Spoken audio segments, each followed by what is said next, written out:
The morning alarm chimed softly through the corridors of Haven Station, Earth's largest orbital orphanage. Director Sarah Chen walked through the breakfast hall, watching 300 children from dozens of worlds chattering excitedly over their morning meals. Human children sat beside young Kalari with their blue-scaled skin, while tiny Vorthak younglings used their tentacles to carefully manipulate eating utensils. The sight never failed to warm her heart. "Director Chen," called Marcus, her deputy, approaching with a data tablet.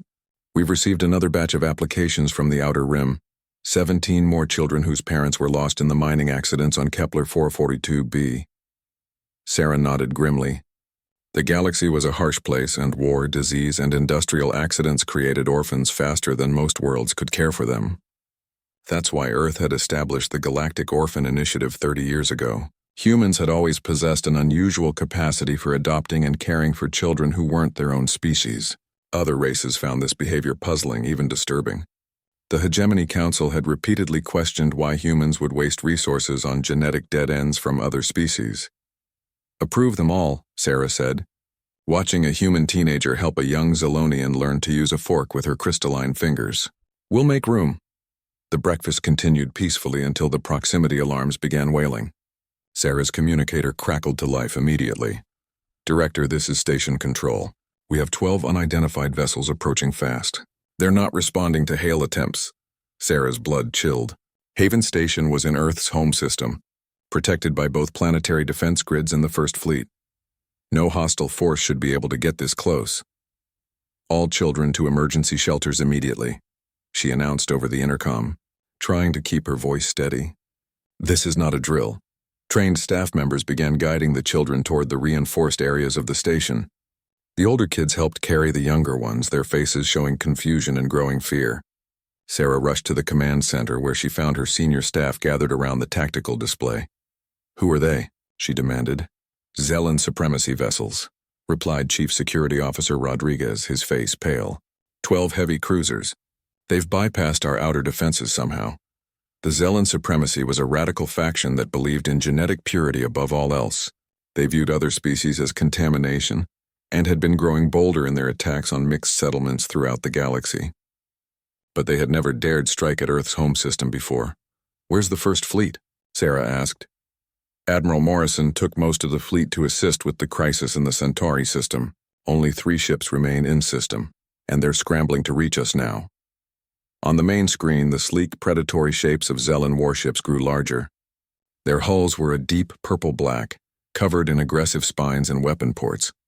Sarah had seen the aftermath of their raids before, entire colonies reduced to ash, with only the genetically pure survivors allowed to live.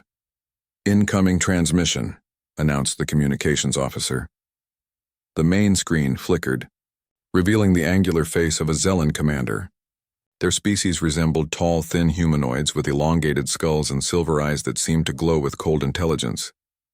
"Human administrator," the Zellan spoke, his voice carrying the typical supremacy accent, clipped and harsh. "I am Commander Vex Thule of the Purity Fleet. Your facility harbors genetic aberrants and weaklings that pollute the galaxy's future. You will surrender these mongrels immediately or we will take them by force." Sarah stepped forward, her jaw set with determination. "Commander, this is a humanitarian facility under the protection of Earth's government and the Galactic Accord. These children are under our care and I will not surrender a single one." The Zellan's silver eyes narrowed. "Your sentiment is precisely the weakness that makes humanity unfit for galactic leadership. You care for the offspring of inferior species while your own kind struggles. This ends today." The transmission cut off. Immediately, energy readings spiked across the tactical display as the Zellan ships powered their weapons. "All defensive systems online," Rodriguez barked. "Emergency protocols in effect." Haven Station wasn't a military facility, but it maintained basic defensive shields and a handful of point defense turrets, enough to repel pirates or small raiders, but nothing that could stand against 12 heavy cruisers. Sarah grabbed the general communication system. "All children and staff to Level 7 emergency shelters immediately. Seal blast doors and await further instructions." The first energy bolt struck the station's shields, causing the entire structure to shudder. Warning lights bathed everything in red as the defensive barriers strained against the assault. Sarah watched the shield strength dropping rapidly. 30%, 20%, 15%, ma'am, called the sensor operator, his voice tight with stress. I'm reading massive energy buildup in their main batteries. They're preparing for a coordinated bombardment. Sarah closed her eyes for a moment, thinking of the 300 innocent faces she had seen at breakfast just minutes ago. Children who had already lost everything once, now facing the same horror again. Get me a direct line to Earth Command, she ordered. If we're going down, they need to know what happened here. But even as she spoke, she knew it would be too late. The Zelen ships were positioning themselves for a killing blow, their weapons glowing with deadly energy. The station's shields flickered and failed completely, leaving them defenseless. The coordinated bombardment lit up space like a small star being born. Energy beams and plasma torpedoes slammed into Haven Station from multiple angles simultaneously. The structure, designed to house children rather than withstand military assault, began coming apart almost immediately. Hull breaches vented atmosphere into space as internal bulkheads collapsed. Sarah felt the deck plating buckle beneath her feet as she was thrown against the command center wall. Emergency power failed, plunging most of the station into darkness.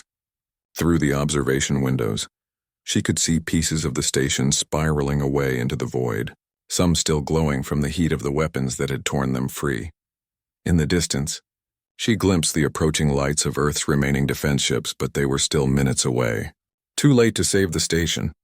Too late to save the children. As Haven Station broke apart around her, Sarah's last coherent thought was a prayer that someone, somewhere, would make the Zelen supremacy pay for what they had done this day. She could not have imagined that her prayer would be answered in ways that would reshape the entire galaxy. Admiral Rebecca Morrison received the emergency transmission, while her task force was still 3 days out from the Centauri system. The holographic message from Earth Command flickered to life in her ready room aboard the dreadnought Indomitable, showing the grim face of Fleet Admiral Hayes. Rebecca, I need you to turn your ships around immediately, Hayes said, his usual composure cracked with barely contained rage. Haven Station has been destroyed. All hands lost, including 300 children. Morrison felt the blood drain from her face. She had visited Haven Station just 2 months ago, bringing supplies and meeting with Director Chen about expansion plans. She remembered the laughter of children echoing through the corridors, the sight of human staff members teaching young aliens how to read Earth literature. Who was responsible, she asked, though she suspected she already knew. Zelen supremacy. 12 heavy cruisers hit the station while our defenses were minimal.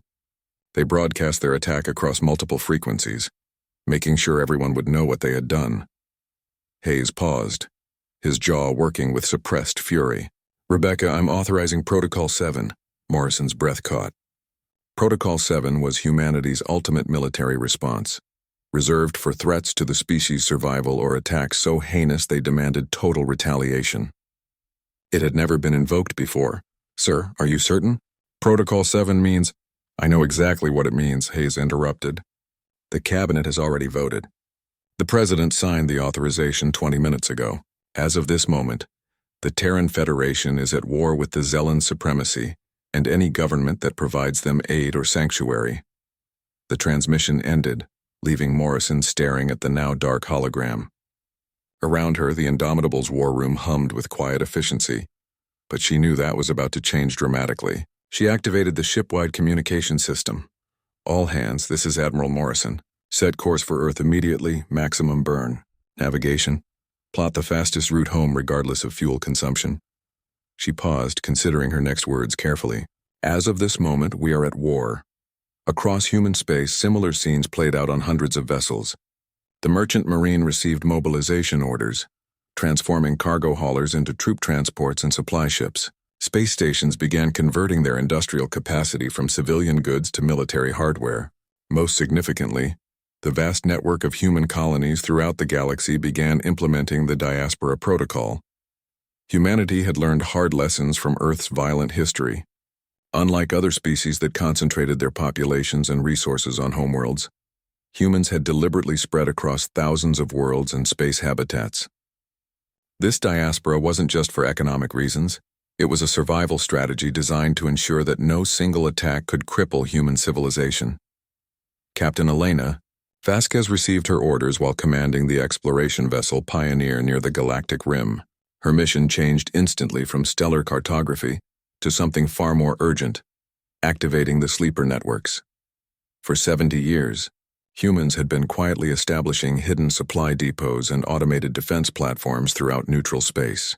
These facilities were maintained by small crews who lived normal civilian lives until activation codes arrived.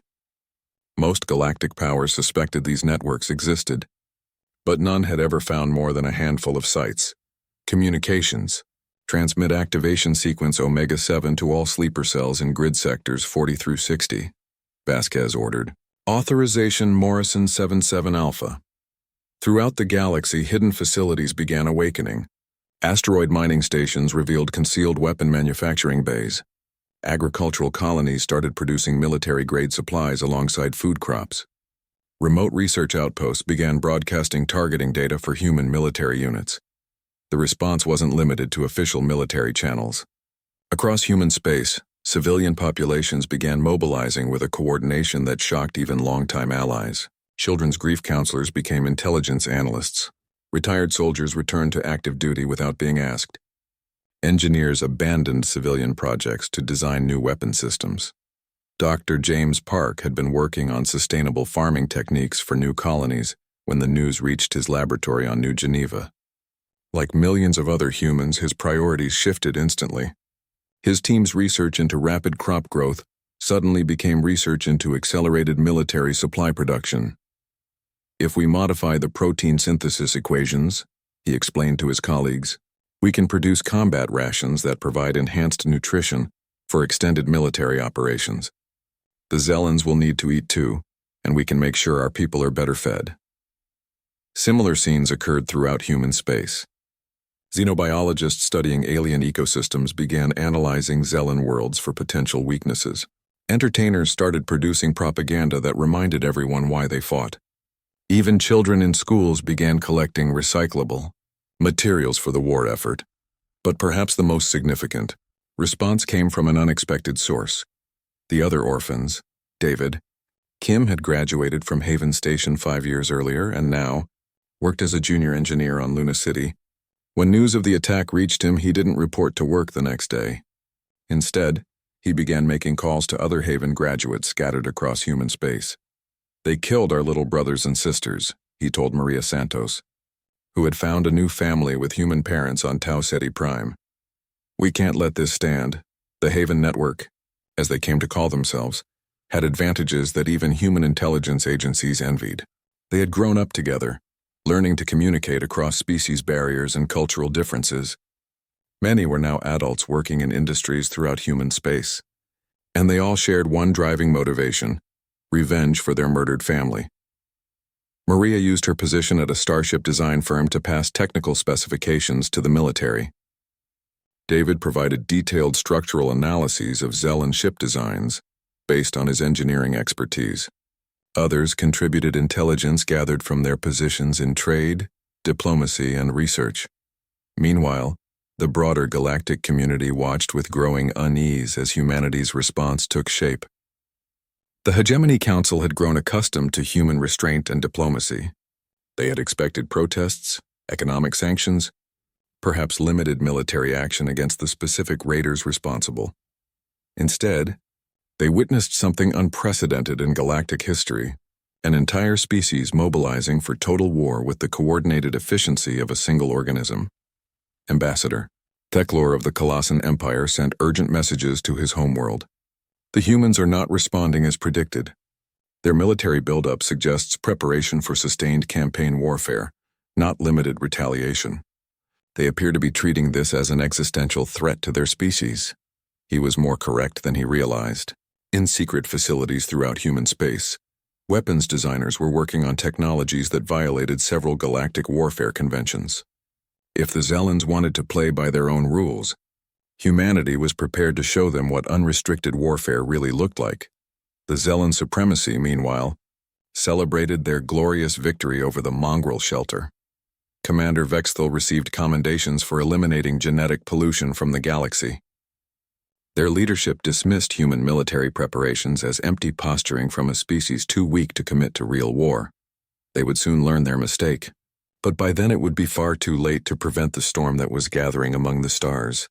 The Zellan supremacy's first indication that they had made a terrible mistake came 3 weeks after the Haven Station attack. High Commander Zekathara was reviewing intelligence reports in the war room of the Dreadnought Purifier when his aide rushed in with urgent news. "Commander, our forward scouts have detected massive human fleet movements throughout the spiral arm. At least 400 vessels converging on multiple vectors." Zekthara's silver eyes narrowed as he studied the tactical display. Red dots representing human ships appeared to be moving from every direction, but the pattern made no strategic sense. "Are they attempting to surround our territory?" "Their approach vectors are inefficient for blockade operations." "That's not all, sir. Our intelligence sources report that human civilian populations are being evacuated from worlds near our borders. Entire colonies are being abandoned." This gave Zekthara pause. Evacuating civilian populations typically indicated preparation for massive retaliation that might spill over into neutral space.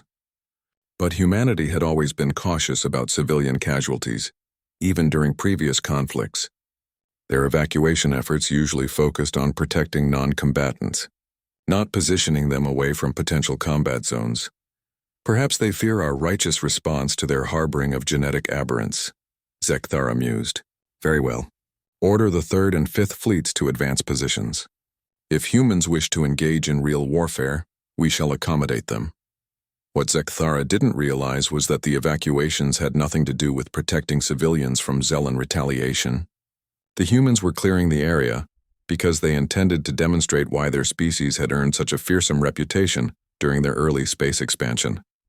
Captain Sarah, Mitchell commanded the stealth destroyer Wraith, one of dozens of such vessels that had been quietly infiltrating Zellan space for weeks. Unlike the massive fleet movements that Zellan scouts had detected, these ships moved individually through back-channel routes that avoided detection. "Target confirmed," reported her sensor officer. "Zellan supply depot on asteroid YX-334. Minimal defensive presence, but it's a major logistics hub for their 4th fleet." Mitchell nodded grimly. The mission parameters were simple. Eliminate Zellan military infrastructure with maximum efficiency and minimum warning. Weapons: arm the Nova torpedoes. Engineering: prepare for immediate jump after firing.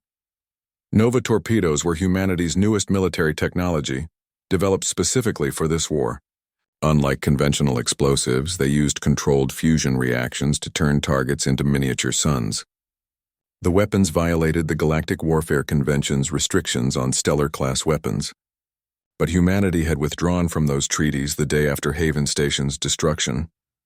The Wraith fired its payload and jumped to hyperspace before the torpedoes reached their target. When they detonated, the Zellan supply depot simply vanished in a burst of stellar fire that could be seen from 3 star systems away. Similar attacks occurred simultaneously across Zellan space. Mining stations, shipyards, communication relays, and fuel depots disappeared in flashes of artificial starlight. Within 6 hours, the Zellan supremacy lost 60% of its rear area infrastructure. But the real shock came when High Commander Zekathara tried to coordinate a response. His communication attempts to subordinate fleets were met with silence from half his commanders. "Sir," his communications officer reported, confusion evident in his voice. "We're receiving confirmation codes from the 5th Fleet, but their positions don't match our records. They're reporting coordinates deep in the neutral zone." Zekthara felt the first stirrings of genuine concern. "Contact Fleet Admiral Nexvara directly. I want a status report immediately." The response came not from Admiral Nexvara, but from an unfamiliar human voice speaking fluent Zellan. "High Commander Zekthara, this is Commodore Chen of the Terran Federation Navy. Admiral Nexvara and his fleet surrendered after we demonstrated our Nova torpedo capabilities on his flagship's escort vessels. They are now prisoners of war and will be treated according to human military standards." Zekthara's elongated skull tilted in confusion. "Impossible. The 5th Fleet consists of 47 vessels, including 3 dreadnoughts. No human force could—" "Actually," the human interrupted, "we used a modification of the tactics your people employed at Haven Station. Overwhelming force applied without warning, targeting civilian and military assets simultaneously. The difference is that we offered surrender terms after demonstrating our capabilities." The communication ended, leaving Zekthara staring at a tactical display that no longer made sense. Red indicators showing human fleet positions seemed to be everywhere, while green markers representing Zellan forces were disappearing or changing status faster than his staff could update them. "Sir," called his intelligence officer, "we're receiving priority transmissions from our colonies in the Vorthen sector. They report human ships in orbit, but the humans are broadcasting something unusual." "Show me." The main screen activated, revealing a human woman in naval uniform standing before what appeared to be a massive fleet. Behind her, Zekthara could count at least 30 vessels, including several ship classes he didn't recognize. "Citizens of the Zellan Supremacy," the woman began, her voice calm but carrying an unmistakable edge of authority. "I am Admiral Chen of the Terran Federation. Your government has chosen to make war upon children under our protection. In response, we are implementing what we call the Education Protocol." Admiral Chen gestured toward the fleet behind her. "These are not our primary battle fleets. These are training vessels, crewed largely by Academy cadets and reservists, yet they are sufficient to neutralize your colonial defenses. This demonstration is intended to illustrate the scope of resources we can deploy if this conflict continues." The transmission switched to tactical footage showing human ships effortlessly disabling Zellan orbital platforms around 3 different worlds. The attacks were precise, targeting only military installations while leaving civilian infrastructure untouched. "Your worlds remain unharmed because we choose restraint," Admiral Chen continued. "However, this restraint will end if you do not respond appropriately to our terms. You have 48 hours to contact us regarding surrender negotiations." Zekthara felt something he had never experienced before. Fear. Not for himself, but for the very survival of his people. The humans weren't just fighting back. They were demonstrating military capabilities that rendered Zellan forces obsolete. "How many ships do they have?" he asked his aide. "We don't know, sir. Our intelligence estimates proved completely inadequate. They appear to have been hiding the true size of their military for decades." The truth was even more disturbing than Zekthara suspected. Humanity hadn't been hiding military ships, they had been building them. Every civilian vessel in their merchant marine had been designed with military conversion in mind. Every space station included hidden weapon manufacturing capabilities. Every colony had stockpiles of military equipment disguised as civilian supplies. More importantly, every human citizen had been raised with the understanding that their species' survival depended on their willingness to fight when necessary. The galaxy had mistaken human diplomacy and restraint for weakness, never realizing that these traits coexisted with a capacity for violence that could eclipse any other species when properly motivated. As reports continued arriving of human forces appearing throughout Zellan space, Zekthara began to understand that his people hadn't just attacked an orphanage. They had kicked a sleeping giant, and now that giant was awake and very, very angry. The Zellan Supremacy's 48 hours were already ticking away. The Galactic Hegemony Council convened an emergency session aboard the neutral station Concordia Prime, with representatives from dozens of major spacefaring species gathering to address the escalating human-Zellan conflict. What they witnessed through diplomatic channels and intelligence reports had shaken the foundations of galactic politics. Ambassador Veltar of the Hegemony spoke first, his forearms gesticulating with barely controlled agitation. "Honored delegates, in 6 days the humans have essentially conquered 1/3 of Zellan space without officially declaring war. Their forces appear and disappear at will, striking with precision that suggests intelligence capabilities far beyond our previous estimates." The holographic display showed the current tactical situation. Human ships controlled key strategic points throughout Zellan territory, while Zellan forces found themselves isolated and unable to communicate effectively with their command structure. "Perhaps most disturbing," continued Veltar, "is their apparent restraint. Human forces have neutralized military targets with minimal civilian casualties, yet they possess weapons capable of sterilizing entire worlds. The implications for galactic security are unprecedented." Ambassador Theclor of the Colossian Empire stood to address the assembly. "Honored colleagues, my government has maintained diplomatic relations with humanity for over a century. We believed we understood their capabilities and limitations. We were wrong." Theclor activated a data display showing human military assets that had been revealed during the conflict. "Intelligence indicates that humanity has been conducting what they call peaceful preparation for decades. Every civilian facility includes dual-use capabilities. Every merchant vessel can be converted to military service within hours. Their entire civilization appears designed for rapid military mobilization. A nervous murmur rippled through the assembly. Several smaller powers had based their security strategies on assumptions about human military limitations. There's more, Theclor continued. Human diplomatic communication suggests they view this conflict not as territorial warfare, but as species survival. They appear to interpret the attack on their orphanage as attempted genocide against both humans and their adopted alien children. Representative Yeath of the Neutral Worlds Coalition raised a tentacle to speak. Ambassador Theclor, are you suggesting that humanity considers this an existential threat? Their response seems disproportionate to a single terrorist attack. That's precisely what concerns my government, Theclor replied. Humans don't distinguish between attacks on their biological offspring and attacks on adopted children of other species. To them, murdering alien orphans under human protection is equivalent to murdering human children. This revelation sent shockwaves through the assembly. Most galactic species maintained clear distinctions between their own genetic lineages and adopted members of other species. The idea of treating alien children as equivalent to biological offspring was almost incomprehensible to many delegates. While the council debated, the situation in Zellan space continued to deteriorate from the supremacy's perspective. High Commander Zekthara had lost contact with over half his fleet commanders and found himself trapped in the Purifier as human ships systematically dismantled Zellan military infrastructure around him. Sir, reported his tactical officer, human vessels are requesting communication. They're broadcasting on all frequencies. Let me hear their demands, Zekthara said, his voice hollow with defeat. The main screen activated, showing a human officer whose uniform bore Admiral's insignia. Behind him stood members of several alien species, including what appeared to be former Zellan prisoners. High Commander, I am Admiral Peterson of the Terran Federation. I'm transmitting from the bridge of your former flagship Dominator, which surrendered after we demonstrated Nova torpedo capabilities on 2 escort vessels.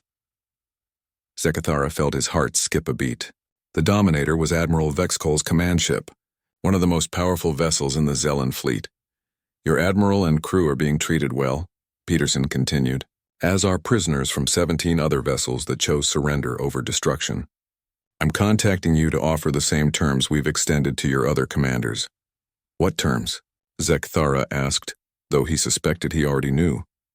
Complete surrender of all Zellan military forces, dissolution of the supremacy government, and extradition of individuals responsible for war crimes, specifically the Haven Station attack. In exchange, we guarantee the survival of your species and assistance in establishing a new government structure. The terms were exactly what Zekthara had expected, but hearing them spoken aloud crystallized the magnitude of his people's defeat.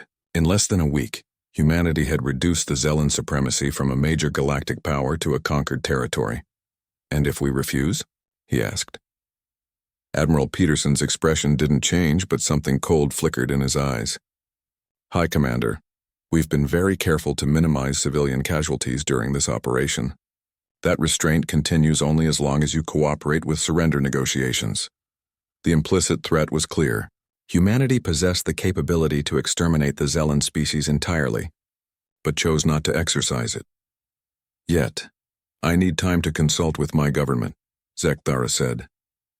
You have 6 hours, Peterson replied. After that, we begin targeting Zellan colonies directly. I should mention that several of those colonies house refugee children from species your people have attacked over the years.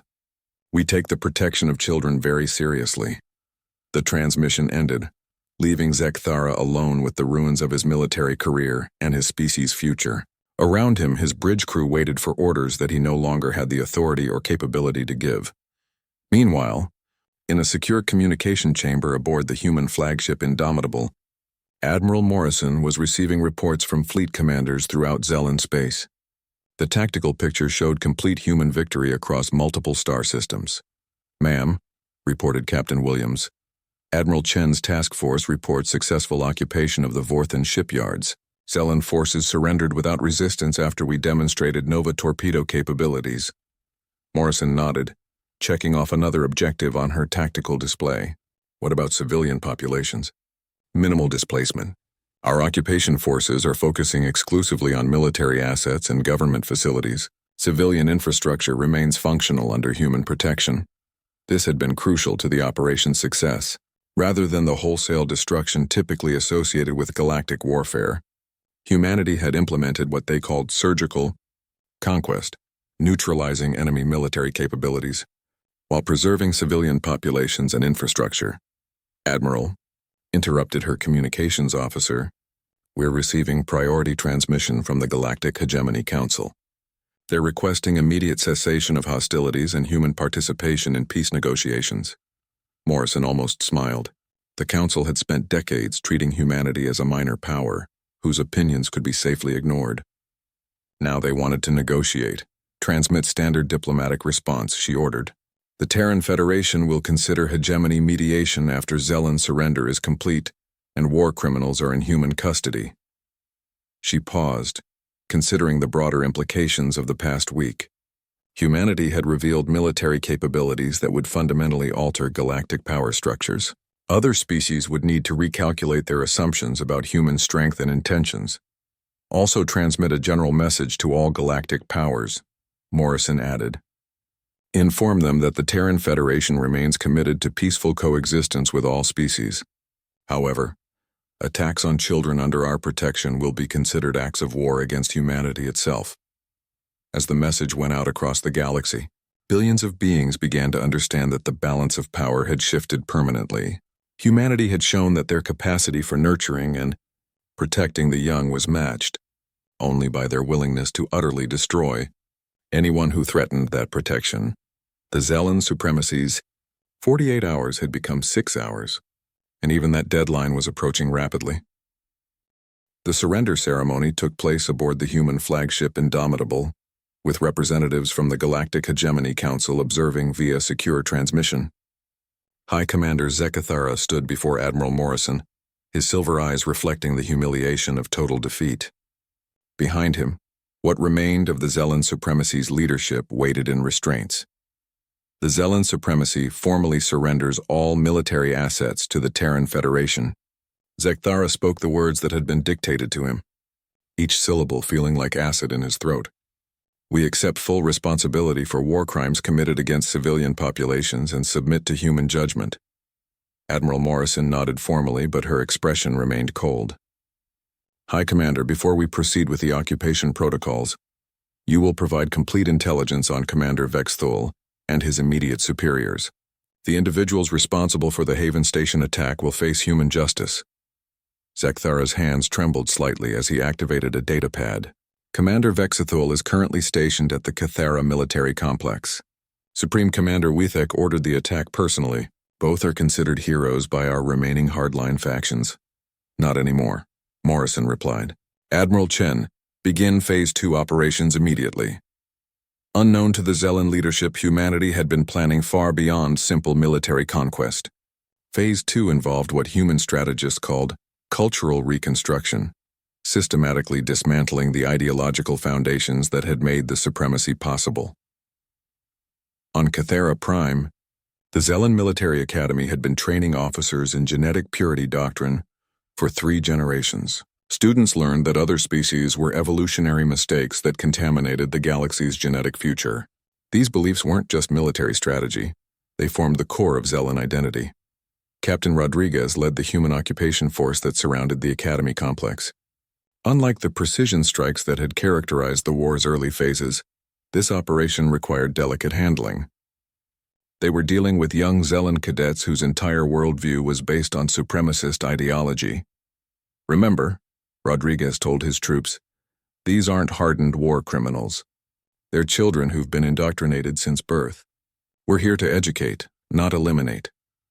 The Academy's walls displayed murals depicting Zellan genetic superiority over other species. Slogans proclaiming purity through strength and genetic destiny covered every surface. As human soldiers moved through the corridors, many shook their heads at the systematic propaganda that surrounded the young cadets. Cadet First Class Yexhai had been preparing for his final examinations when the humans arrived.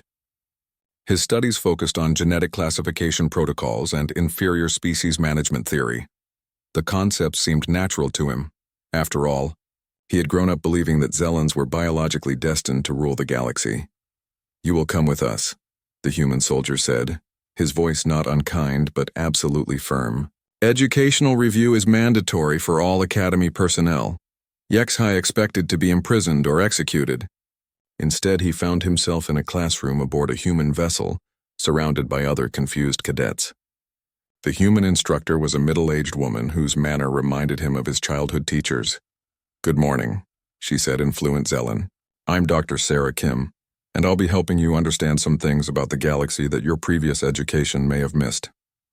The holographic display activated, showing genetic analyses that HFY recognized as standard supremacy teaching materials. Then Dr. Kim began pointing out discrepancies. "Your textbooks claim that Zelan neural efficiency is 30% higher than other species," she explained calmly. "However, when we examine actual brain scans from multiple species, we find that cognitive processing varies significantly within species but shows no meaningful differences between species." HFY felt confused. These findings contradicted everything he had learned, but the genetic studies prove Zelan superiority. "We've seen the data," Dr. Kim nodded sympathetically. "Yes, you've seen data. But data can be manipulated to support any conclusion the researcher wants. Let me show you how." She displayed the same genetic sequences that Zelan textbooks used as proof of superiority, then demonstrated how the analysis had been deliberately skewed. Beneficial mutations were highlighted in Zelan samples while being ignored in other species. Negative traits were emphasized in alien genetic material, while being downplayed in Zelan DNA. "Your people aren't genetically superior," Dr. Kim explained. "You're just different like every other species in the galaxy." The belief in genetic hierarchy was created by your government to justify conquest and oppression. Similar educational sessions were occurring throughout former Zelan space. Human specialists worked with Zelan civilians to deconstruct decades of supremacist propaganda. The process was slow and often painful, as entire populations grappled with the realization that their fundamental beliefs about themselves and the galaxy were built on lies. But the most significant revelation came when human forces located the secret facilities where Commander Vexthul and his superiors had been hiding. The Cathera complex turned out to be more than just a military academy. It contained research laboratories where Zelan scientists had been conducting genetic experiments on captured alien children. Admiral Morrison stood in the sterile corridors of Laboratory Complex 7, her face pale with rage as she reviewed the documentation. Hundreds of young beings from dozens of species had been subjected to horrific medical procedures, all in the name of proving Zelan genetic superiority. "Ma'am," reported Dr. Elizabeth Foster, the human xenobiologist examining the facilities, "we found evidence of systematic torture disguised as scientific research. They were trying to prove that non-Zelan species were inherently inferior by inducing artificial genetic defects." Morrison's hands clenched into fists. "How many survivors?" 43 children, ages ranging from equivalent human years of 5 to 15. "They're in critical condition, but our medical teams believe most can be saved with proper treatment." The discovery changed everything. What humanity had initially viewed as a terrorist attack against an orphanage was revealed to be part of a systematic campaign of genocide against alien children throughout the galaxy. The Zelan supremacy hadn't just killed the children at Haven Station. They had been kidnapping and torturing alien youngsters for scientific research. "Dr. Foster," Morrison said quietly, "I want full medical documentation of every procedure these children endured. The evidence will be presented at the war crimes tribunals." "Yes, ma'am." "Admiral, there's something else you should see."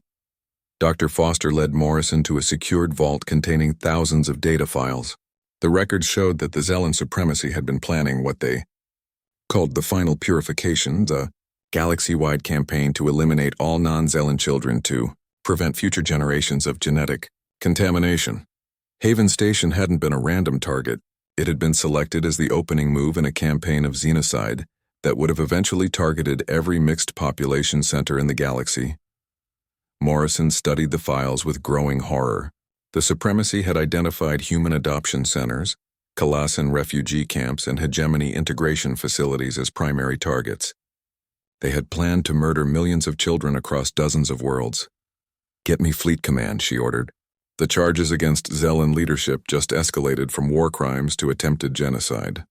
Meanwhile, in a maximum security detention facility aboard the human vessel Justice, Commander Vexthul awaited his tribunal. The Zellan officer remained defiant despite overwhelming evidence of his crimes. "Your soft-hearted species will never understand," he told his human interrogator. "We were saving the galaxy from genetic pollution. Those mixed-blood aberrations in your orphanage were destined to weaken every species they encountered." Captain James Wright, a veteran of human special operations, studied Vexthul with clinical detachment. "Commander, you murdered 300 children. Some were human, others were alien, but all were innocent. Your justification is irrelevant." "Innocent?" Vexthul laughed bitterly. "They were weapons designed to destroy species purity through emotional manipulation. Your people's weakness for adopting alien spawn makes you perfect targets for such contamination." Wright leaned forward slightly. "Commander, I want you to understand something about human nature that your intelligence clearly missed. We don't see those children as alien or different. We see them as our children. And there is nothing in this galaxy that we won't do to protect our children. Your sentimentality will be your downfall," Vexthul sneered. "Other species will eventually recognize the wisdom of genetic purity. Your multi-species families are an evolutionary dead end." "That's where you're wrong," Wright replied.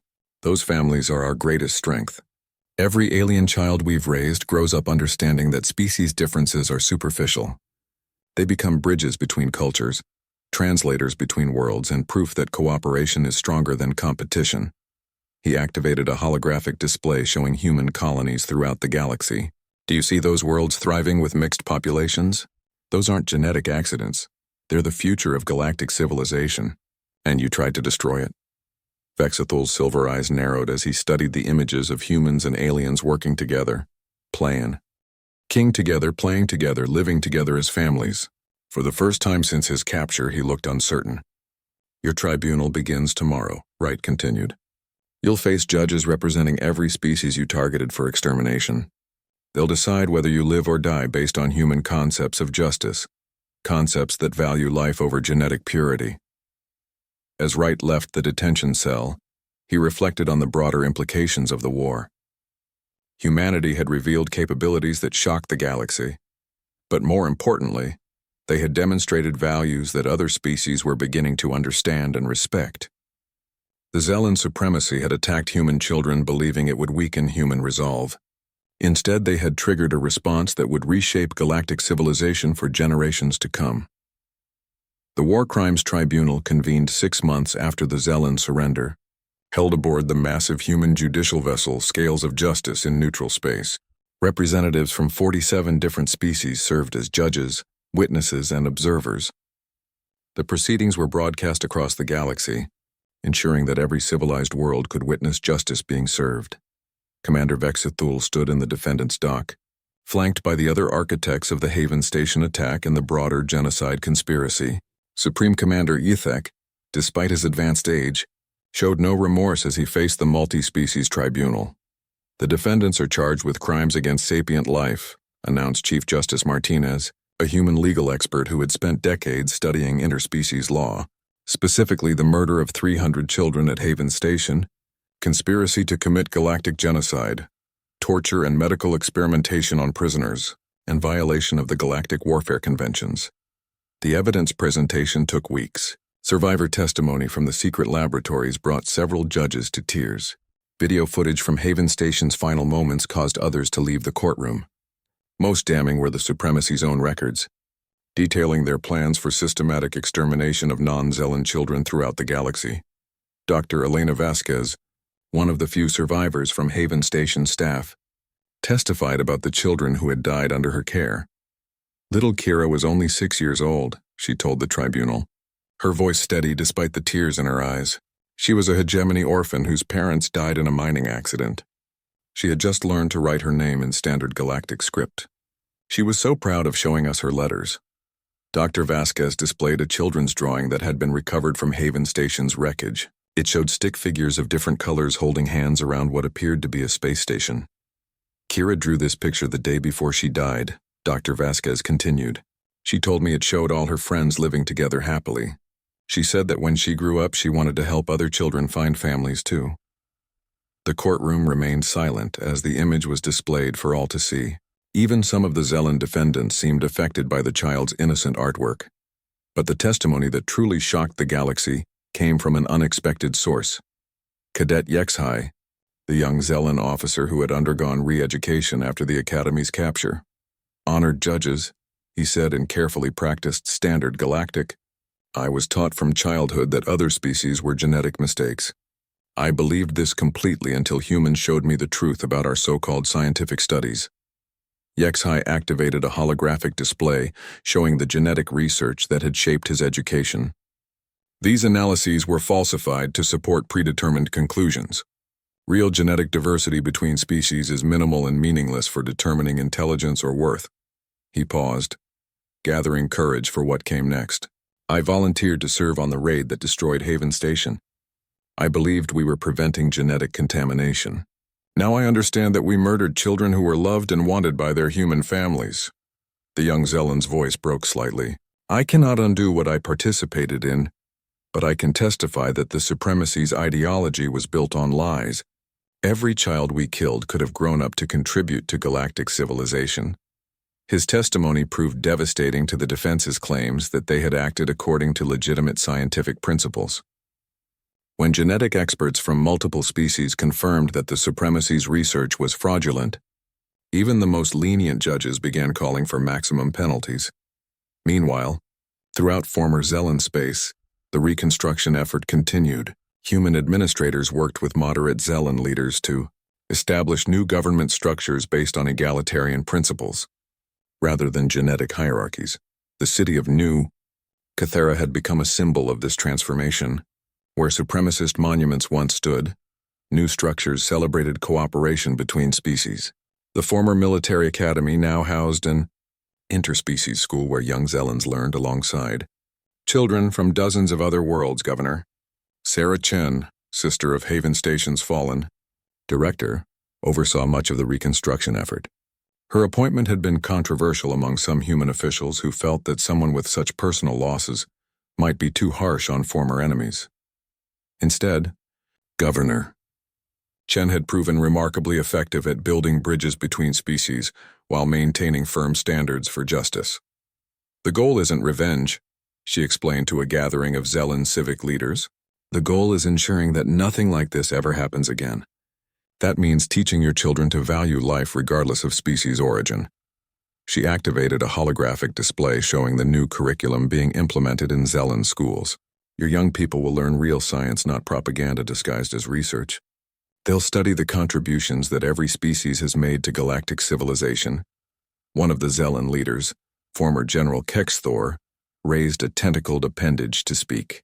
Governor Chen, many of our people fear that humans intend to suppress Zelen culture entirely. How can we preserve our identity while accepting these new teachings? Governor Chen considered the question carefully. General culture and supremacist ideology aren't the same thing. Zelen art, literature, philosophy, and traditions can flourish alongside respect for other species. What we're eliminating is the belief that genetic differences make some lives more valuable than others. She displayed images from throughout Zelen space, showing cultural festivals, art exhibitions, and academic conferences where Zelen creativity was celebrated alongside that of other species. Your people have talents and perspectives that enrich galactic civilization, Chen continued. What they don't have is the right to murder children based on genetic classifications. The distinction was crucial to the reconstruction's success. Rather than attempting to eliminate Zelen identity entirely, human administrators focused specifically on supremacist elements while encouraging cultural traditions that promoted cooperation and mutual respect. Back at the tribunal, the final phases of testimony dealt with the broader implications of the supremacy's actions. Expert witnesses demonstrated how the planned genocide would have destabilized interspecies relations throughout the galaxy. Ambassador Thekler of the Kalusan Empire testified about the intelligence networks that had revealed supremacy plans to target refugee populations throughout neutral space. The defendants weren't planning isolated attacks, he explained to the judges. They had identified thousands of targets across hundreds of worlds. The assault on Haven Station was meant to be the first day of a campaign that would have lasted decades. The scope of the planned atrocity stunned even experienced diplomats. Computer models suggested that successful implementation of the Supremacy's plan would have resulted in the deaths of over 50 million children across the galaxy. Chief Justice Martinez reviewed the evidence as the tribunal entered its final deliberation phase. The court will now consider appropriate sentences for crimes of unprecedented scope and brutality. As the judges retired to consider their verdict, billions of beings across the galaxy waited to see how justice would be served. The tribunal's decision would establish precedents for interspecies law and determine whether humanity's concepts of justice could be successfully applied on a galactic scale. For the first time in galactic history, mass genocide had been prevented not by treaty or negotiation, but by one species' willingness to fight total war to protect children of all backgrounds. The question now was whether the galaxy would learn from humanity's example or require additional demonstrations of their resolve. 10 years after the Haven Station attack, Ambassador Elena Rodriguez stood before the completed memorial that had been built in Earth orbit where the orphanage once existed. The structure was beautiful in its simplicity. A crystalline spire containing holographic images of all 300 children who had died that day, surrounded by a garden where plants from their homeworlds grew together in peaceful harmony. Today marked the dedication ceremony, attended by representatives from every major galactic power and thousands of beings whose lives had been changed by the events that followed the attack. "We gather not to celebrate war," Rodriguez said to the assembled crowd, "but to remember why that war was necessary, and to ensure that such necessity never arises again." The memorial's central chamber contained artifacts from the destroyed station, children's artwork, personal belongings, and educational materials that showed the daily life of the unique community that had existed there. Visitors could walk through recreated sections of Haven Station, experiencing the environment where human and alien children had lived together as family. Among the dignitaries present was former Cadet HFY, now Ambassador HFY of the reformed Zellan Republic. His transformation from supremacist soldier to advocate for interspecies cooperation had become a symbol of the broader changes that had swept through former Zellan territory. 10 years ago, I participated in an act of unforgivable evil, he spoke to the assembly, his voice carrying the weight of genuine remorse. I helped murder children because I had been taught that their lives were worthless. The humans could have executed me for my crimes. Instead, they showed me the truth about the galaxy we share. HFY activated a holographic display showing the current state of former Zellan worlds. Cities that had once displayed supremacist propaganda now featured art celebrating diversity. Schools that had taught genetic hierarchy now educated children about cooperation and mutual respect. Today, young Zellans grow up learning that our differences make us stronger, he continued. They study alongside children of other species, form friendships across biological boundaries, and dream of futures where species origin matters less than character and ability. The reformed Zellan Republic had become one of humanity's strongest allies, contributing resources and personnel to the expanded Galactic Orphan Initiative. Former Supremacy worlds now hosted refugee children from across the galaxy, with Zellan families eagerly participating in interspecies adoption programs. Governor Sarah Chen had been promoted to Director of Galactic Integration, overseeing similar reconstruction efforts on other worlds where supremacist movements had been developing. The success of the Zellan Rehabilitation Program had provided a template for preventing genocide before it could begin. The lesson of Haven Station, Governor Chen addressed the memorial gathering, is that evil succeeds only when good beings fail to act. Humanity acted because we couldn't stand by while children suffered. But the real victory belongs to all the species that chose cooperation over conquest. She gestured toward the memorial's garden, where children from dozens of worlds played together under the supervision of caregivers representing multiple species. These children are Haven Station's true legacy, Chen said. They prove that Director Sarah Chen's vision wasn't destroyed by the attack. It was multiplied across the galaxy.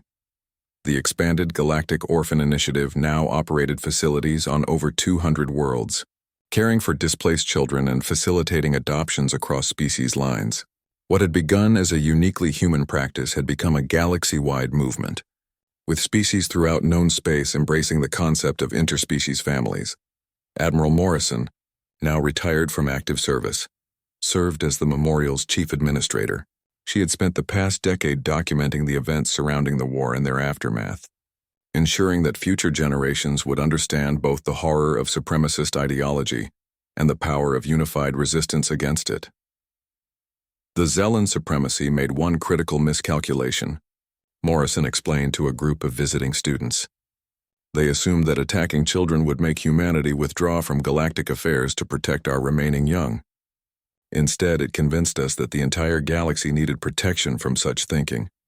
The students, a mixed group of humans, Zellans, Kalasans, and other species, listened intently as Morrison described the strategic decisions that had led to humanity's overwhelming victory. Military superiority wasn't the key factor, she continued. The decisive element was moral clarity. When you're fighting to protect children, your cause is understood and supported by every decent being in the galaxy. This moral authority had transformed humanity's position in galactic politics.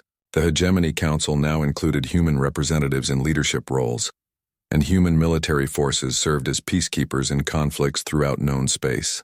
Other species had come to rely on humanity's willingness to intervene when civilian populations faced extinction-level threats, but perhaps the most significant change had been the adoption of human ethical standards as galaxy-wide law. The War Crimes Tribunal that had judged the Zellan leadership had established precedents that now governed interspecies relations throughout known space. The concept of crimes against sapient life had become central to galactic legal codes, with particular protections for children regardless of species origin. Genetic discrimination was now classified alongside slavery and genocide as a fundamental violation of sapient rights. As the memorial ceremony concluded, representatives from the various species present signed a renewed commitment to the principles that had emerged from the tragedy. The document, known as the Haven Accords, codified the right of all children to protection, education, and family regardless of their biological origins. Young Ambassador HFY was among the signatories, his participation symbolizing the complete transformation of his people's values. Beside him stood David Kim, now Director of Interspecies Adoption Services, representing the grown children who had survived the Haven Station generation. "My little sister Kira would have been 16 today," David said quietly as he signed the accords. "She'll never get to see the galaxy we're building, but every child we save honors her memory." The memorial's dedication ended with the lighting of the eternal flame, a unique energy phenomenon that combined elements from the home stars of all the children who had died at Haven Station. The flame would burn indefinitely, visible from anywhere in Earth's solar system, serving as a permanent reminder of both loss and hope. As the assembled dignitaries departed, many paused to view the memorial's final display, a holographic message recorded by director Sarah Chen just days before the attack. In it, she spoke of her dreams for the future of interspecies cooperation and her belief that love could transcend biological differences. "Every child who finds a family here," the recorded image said, "becomes proof that we're all part of the same galactic community. Someday I hope the concept of alien children will seem as outdated as the idea that adoption is somehow less meaningful than biological parenthood." That dream had become reality throughout much of the galaxy. The memorial to Haven Station stood not as a monument to tragedy, but as a testament to the power of unified resistance against hatred and the ultimate triumph of love over fear. In the memorial garden, children of multiple species played games that would have been impossible before the war, activities that assumed cooperation between different types of beings as natural and inevitable. They were growing up in a galaxy where diversity was celebrated rather than feared, where differences were viewed as strengths rather than threats. The Zellan supremacy had intended to eliminate such children from the galaxy. Instead, their attack had created a civilization where such children were cherished above all else, protected by the combined strength of dozens of species united in their commitment to justice and compassion. Haven Station was gone, but its legacy lived on in every mixed family, every interspecies friendship, and every child who grew up believing that love transcends the boundaries of biology. The day Earth's orphanage was bombed had indeed led to total war, but also to total transformation of galactic civilization itself.